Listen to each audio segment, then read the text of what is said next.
ناظرین، کل سبات میں جو واقعہ رونما ہوا، جو ایک بندے نے قرآن پاک کی توہین کی، ہم اس کی بھی مذمت کرتے ہیں، اور جو اس بندے کو روڈ پر جلا کر سزا دی گئی، ہم اس کی بھی مذمت کرتے ہیں،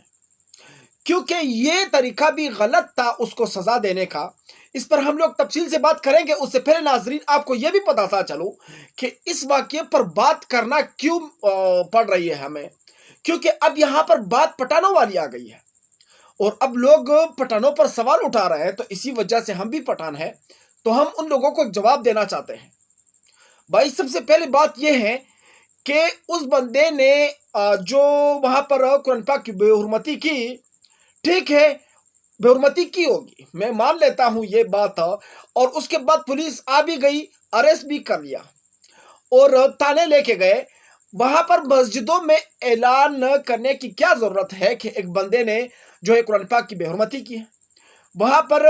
اس کا ابھی تک کوئی ثبوت ملا نہیں ہے، کوئی بندہ ایسا نہیں ہے کوئی کہ میں نے اس بندے کو دیکھا یہ قرآن پاک کی بے حرمتی کر رہا تھا،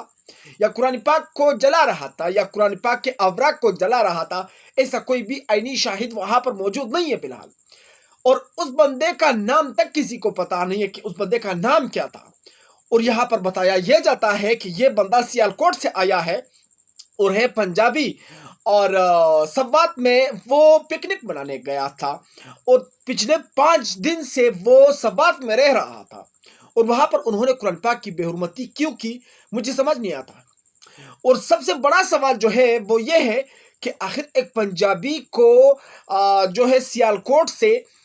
سوات کیوں جانا پڑا صرف قرآن پاک کی بے حرمتی کرنے کے لیے؟ وہ تو وہاں پر بھی کر سکتا تھا۔ دوستو، اب سوال یہ بنتا ہے یہاں پر کہ اگر پولیس نے اس بندے کو اریسٹ بھی کر لیا اور 5 گھنٹے گزر بھی گئے،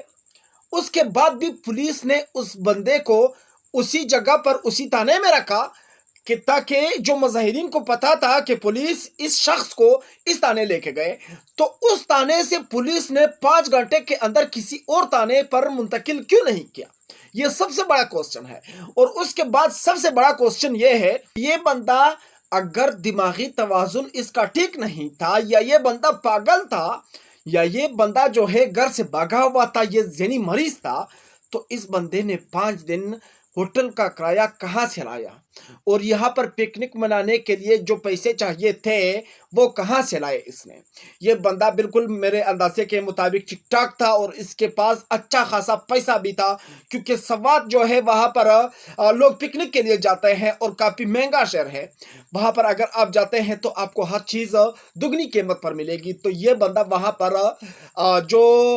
خوراک کی اشیاء تھی، یا پھر کرایہ تھا، یا پھر آنا جانا جو چیزیں وغیرہ تھی ان کے پاس، یا کسی پکنک پوائنٹ پر اگر جانا تھا تو اس کے پاس کسی گاڑی میں جانا تھا نا، تو اس کا کرایہ دینے کے لیے اس کے پاس پیسے کہاں سے آ گئے؟ مطلب اس کا مطلب ہے کہ وہ ٹھیک ٹھاک تھا، اور وہ کسی اچھے ہوٹل میں رہ رہا تھا وہاں پر۔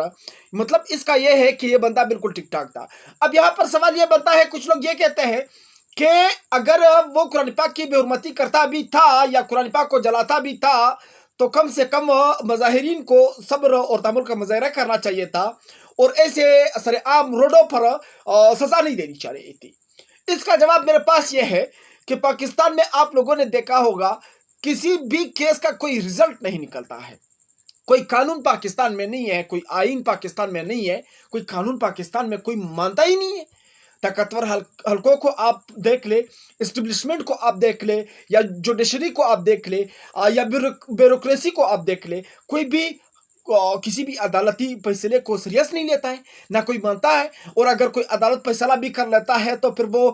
اسلام آباد ہائی کورٹ یا لاہور ہائی کورٹ میں چیلنج ہو جاتا ہے۔ اگر وہاں پر بھی آپ جیت جاتے ہیں تو پھر سپریم کورٹ وہ مسئلہ چلا جاتا ہے، پھر وہاں پر جو ہے فائلوں میں وہ مسئلہ دب جاتا ہے، وہ کیس، اور تقریباً 50 سال وہ کیس پڑا رہتا ہے۔ وہ قیدی مزے کرتا ہے، وہ گستاخ مزے کرتا ہے۔ اسی وجہ سے اب لوگوں نے جو ہے فیصلہ کر لیا ہے کہ عدالت نے تو ویسے بھی اس کو سزا نہیں دینی ہے۔ عدالت میں کوئی اگر قتل بھی کر دے، پاکستانی عدالتوں کی یہ حالت ہو گئی ہے کہ اگر کوئی پیسے والا بندہ یہ بھی کہے کہ آپ کی بیوی میری بیوی ہے، تو کل عدالت اس کے حق میں فیصلہ سنا دیتا ہے کہ بیوی تو اس کی ہے۔ یا پاکستانی عدالتوں کی یہ حالت ہو چکی ہے، جو میں نے خود دیکھے ہیں عدالتی فیصلے، ایک قاتل جو سب کو پتا ہوتا ہے کہ یہ بندہ قاتل ہے، اس کا جو مقتول ہے اس کا قاتل یہ ہے، تو عدالت اس کو بری کر دیتا ہے کہ ثبوت ناکافی ہے، اور ثبوت کہاں سے لانے پڑیں گے، وہ بندہ تو مر چکا ہے۔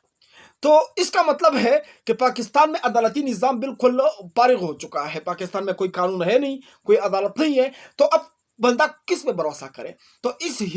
جو مظاہرین تھے انہوں نے بھی فیصلہ کر لیا کہ عدالت تو ویسے بھی سزا نہیں دے سکتی ہے، تو پھر ہم لوگ خود کیوں سزا نہ دے یار۔ عدالت نے یہ فیصلہ تقریباً پتہ نہیں 50 سال کے بعد کرنا تھا یا نہیں کرنا تھا، یا 50 سال کے بعد اس کو سزا دینا تھا یا نہیں دینا تھا، لوگوں نے خود فیصلہ کر لیا۔ لیکن اس کا بھی میں حمایت نہیں کرتا ہوں، میں اس کی مذمت کرتا ہوں جو روڈوں پر سزا دی جاتی ہے، کیونکہ ہم پاکستانی ہیں، ہم پاکستان ایک ملک میں رہ رہے ہیں، اور اس ملک کا قانون بھی ہے، آئین بھی ہے، لیکن اس قانون اور آئین پر عمل درآمد اگر کروایا جاتا تو آج یہ مسئلے پیش نہ ہوتے۔ آج کسی حادثے میں، کسی روڈ پر کسی کے زندگی اور موت کا فیصلہ نہیں کیا جا سکتا تھا، کیونکہ لوگ عدالت سے ڈرتے تھے، لوگ جیلوں سے ڈرتے تھے، لوگ پولیس سے ڈرتے تھے، MC سے، آرمی سے، فوج سے، لوگوں سے ڈرتے تھے۔ لیکن آج کل کسی میں کوئی ڈر نہیں ہے، کیونکہ اب سب سمجھتے ہیں کہ اگر میں کچھ کروں گا تو پھر میں آگے جا کے کچھ 20-25-30 ہزار روپے اس کے ہاتھ میں تھما دوں گا، وہ مجھے چھوڑ دے گا۔ لیکن سب سے بڑی بات یہ ہے، سب سے بڑا کوسچن یہ ہے دوستو کہ کیا پتا اس بندے نے توہین کی بھی ہے یا نہیں، یا پھر آج کل کوئی مطلب ہر بندہ جو ہے اس کو ہتھیار سمجھ رہا۔ اگر میرے ساتھ کوئی ذاتی معاملات پر کسی کی دشمنی ہے تو میں اس کے اوپر توہین مذہب کا الزام لگا دوں، یا پھر توہین قرآن کا الزام لگا دوں، تو لوگ تو جمع ہو جائیں گے نا، اس کو قتل کر دیں گے۔ حالانکہ اس کا میرے ساتھ ذاتی دشمنی ہوگی یا میرے ساتھ ذاتی اختلافات ہوں گے، میں اپنا ذاتی اختلافات کی وجہ سے اس پر قتل کا الزام بھی لگا سکتا ہوں، یا پھر توہین مذہب کا الزام بھی لگا سکتا ہوں، کچھ بھی کر سکتا ہوں نا، اپنے انا کے لیے، اس کو نیچا دکھانے کے لیے، یا اس کو مارنے کے لیے، یا اس کو تباہ کرنے کے لیے، یا اس کو ختم کرنے کے لیے۔ مطلب میں اتنے حد تک گر سکتا ہوں۔ تو پھر یہ سوال تو اب بنتا ہے نا کہ یہ اس بندے کا اس کے ساتھ کوئی ذاتی دشمنی ہوگی، کوئی ذاتی اختلافات ہوں گے، یا کسی اور چیز پر ان کی بات بگڑی ہوگی، تو اسی وجہ سے انہوں نے سمجھ لیا ہوگا کہ یار پنجابی ہے، چلو اس پر توہین مذہب کا الزام لگا دیتے ہیں، یا توہین قرآن کا الزام لگا دیتے ہیں، لوگوں کو جمع کرتے ہیں، اس کو پرے کر دیتے ہیں اس دنیا سے۔ اور اس کے بعد پولیس کی کوتاہی دیکھے دوستو کہ 5 گھنٹے گزر گئے، پولیس نے اس بندے کو کسی اور تھانے منتقل نہیں کیا، اور اس کے بعد پولیس نے جو ہے وہاں پر اس بندے کو مظاہرین کے حوالے کر دیا، اور پولیس وہاں سے بھاگ گئی،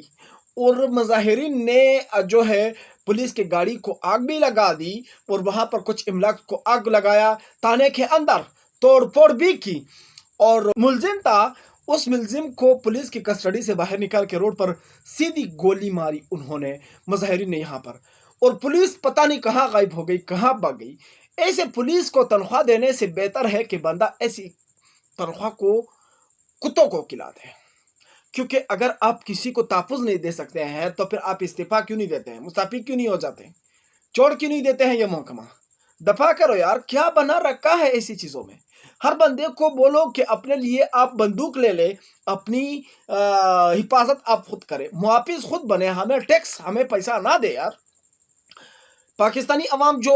پولیس کو یا FC کو یا آرمی کو یا جس کو بھی جو ہے اداروں کو تنخواہ دیتی ہے اپنے ٹیکس کے پیسوں سے، تو وہ تنخواہ اس لیے نہیں دیتے ہیں کہ لوگ اب روڈوں پر کسی کے موت کی یا زندگی کا فیصلے کریں۔ عدالتیں بنائے ہیں، ادارے بن چکے ہیں، تنخواہ مل رہی ہے آپ لوگوں کو، خوراک مل رہا ہے، سب کچھ پاکستانی عوام سے بہت زیادہ زبردست خوراک آپ لوگ کھاتے ہو، کرتے ہو، لیکن بدقسمتی سے پاکستانی عوام کی کوئی حفاظت نہیں ہو رہی ہے، آپ محافظ نہیں رہے ہیں نا، آپ چور ہیں خود پر۔ سو ناظرین، آپ لوگوں کا اس رپورٹ پر کیا کہنا ہے وہ آپ لوگ مجھے کمنٹ میں ضرور بتائیے کہ اس کا اصل ذمہ دار کون ہے، اس کا قصوروار کون ہے۔